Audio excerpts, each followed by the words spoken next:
Imbes nga prank ko nakit, ne? Oh, sarap yan ni Darwin. Oh, oh, luto ulit ako. May gilagyan natin ng ano.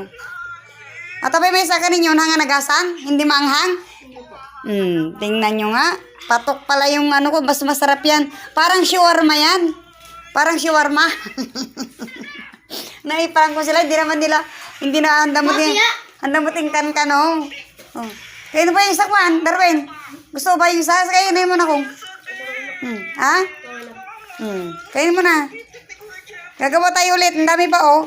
Hindi na ano yan, hindi na prank kasi nagustuhan nyo naman pala yung niluto ko. Hindi basta-basta na yan.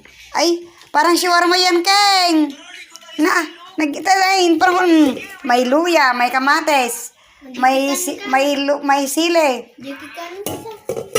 Kaya kayo magayam, dagarami na amot kanya eh.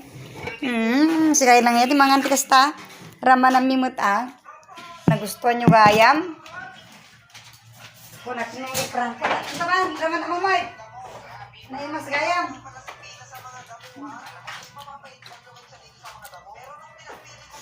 Naimas gayam.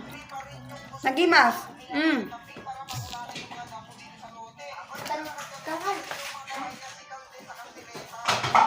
Ha, gasang. Maanghang. Naimas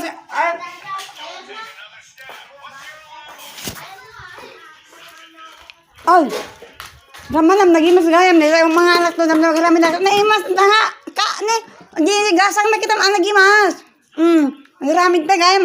Kataman, iblis iprank ko na malak sila. Sarap na kain.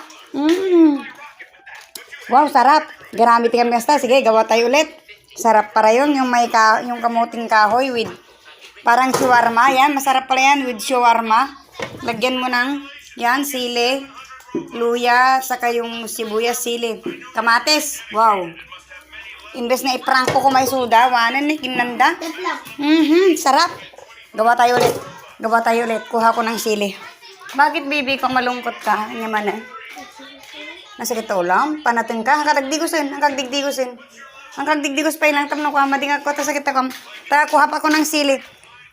Imbes na iprank ko sila, hindi. Andengkan ka nag-iprank ko kasi mas ginusto pa nila yung maanghang. Ay nako. Ano ka ilalagay ko na lang?